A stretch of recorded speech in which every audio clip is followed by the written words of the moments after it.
मुकेश जी के पास भी हमने संदेश भेजा है। हमारी पूरी संवेदना है उनके साथ, उनके पूरे पीड़ित परिवार के साथ, और बिल्कुल दोषियों को सज़ा मिले और पीड़ित परिवार को न्याय मिले।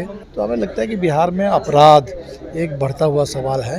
विधानसभा में भी इस पर जब बहस हो, और सरकार कहीं ना कहीं बिना प्रशासन की लापरवाही और एक तरह से मिली भगत, ये अपराध इतना संभव नहीं है। अगर राजनीतिक कारण से इस हत्या को अंजाम दिया गया तब तो और ज़्यादा हमें लगता है कि बहुत ही ये बड़ा अपराध है। तब अगर ये कोशिश कोई भी कर रहे हैं कि इससे हम लोगों को डरा देंगे, हत्या करके जेल में डाल करके दो मुख्यमंत्री को चुनाव में जेल में डाल दिया गया था। नमस्कार, स्वागत है आपका लाइव बिहार में। मैं हूं आपके साथ संजीव सिद्दीकी। मुकेश सहनी के पिता चेतन सहनी की निर्मम तरीके से हत्या कर दी गई है, जिसके बाद बिहार की राजनीति काफ़ी तेज हो गई। हमारे साथ बातचीत करने के लिए भाकपा माले से महासचिव है दीपांकर भट्टाचार्य जी बातचीत करेंगे। जिस प्रकार से मुकेश सहनी के पिताजी की निर्मम तरीके से हत्या की गई है, ये बहुत ही दुखद दर्दनाक घटना है। आज सुबह हमें पता चला, और मुकेश जी के पास भी हमने संदेश भेजा है।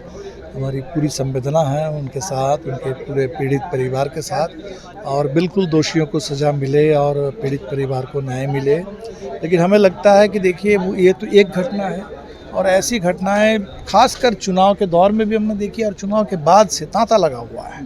बिहार में अपराध जिस तरह से बढ़ रहा है, पूरे बिहार में हर जगह ऐसी घटना है। कहीं किसी का हाथ काट लिया गया, कहीं मुस्लिम लोगों को प्रताड़ित किया गया, कहीं दलितों पर हमले हो रहे हैं, कहीं महिलाओं के ऊपर हमले हो रहे हैं। तो हमें लगता है कि बिहार में अपराध एक बढ़ता हुआ सवाल है। विधानसभा में भी इस पर जब बहस हो, और सरकार कहीं ना कहीं बिना प्रशासन की लापरवाही और एक तरह से मिली भगत, ये अपराध इतना संभव नहीं है। तो सरकार को बिल्कुल जवाब देना होगा जनता के। मुकेश सहनी लोकसभा चुनाव में आप लोग के साथ ही थे, जगह जगह जाके प्रचार प्रसार कर रहे थे, और इसके पिताजी की हत्या हो गई। क्या लग रहा है इसमें राजनीतिक षड्यंत्र में कुछ है क्या? अभी कहना मुश्किल है। हम इसको खारिज नहीं कर देंगे, वैसे ही जांच हो पता चलेगा। मुकेश जी से भी मेरी अभी बात नहीं हुई है। अगर राजनीतिक कारण से इस हत्या को अंजाम दिया गया तब तो और ज़्यादा हमें लगता है कि बहुत ही ये बड़ा अपराध है। तब और क्या घटना है, किस तरह से अपराध हुआ है, उस पर और जांच पड़ताल करेंगे।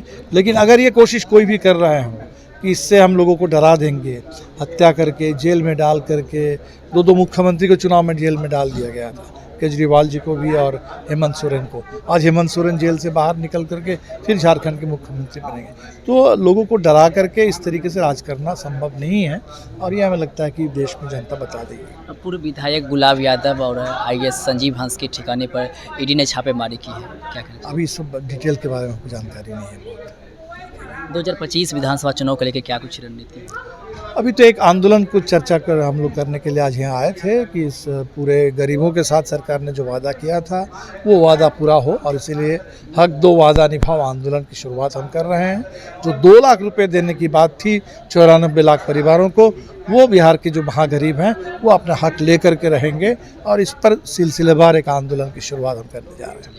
मैं तुम्हारे साथ बातचीत करते दीपांकर भट्टाचार्य ने साफ तौर पे कहा कि हम लोग रणनीति के तहत जो है 2025 विधानसभा चुनाव की तैयारी में जुड़े, और साथ ही साथ इस प्रकार से मुकेश सहनी के पिता चेतन सहनी की हत्या की गई, इसको लेकर उन्होंने कहा कि ये राजनीतिक षड्यंत्र भी हो सकता है। इस पर हम अभी गहराई से नहीं जाएंगे, लेकिन अगर राजनीतिक षड्यंत्र के तहत जो है अगर इनकी हत्या हुई होगी तो ये काफ़ी भयावह दृश्य हो सकता है। और भी कई तरह की बात कर रहे थे दीपांकर भट्टाचार्य। आप सुन रहे थे, क्या कुछ करते हैं आप अपनी प्रतिक्रिया कमेंट में मदद दे सकते हैं। आप देखें लाइव बिहार। बहुत बहुत धन्यवाद।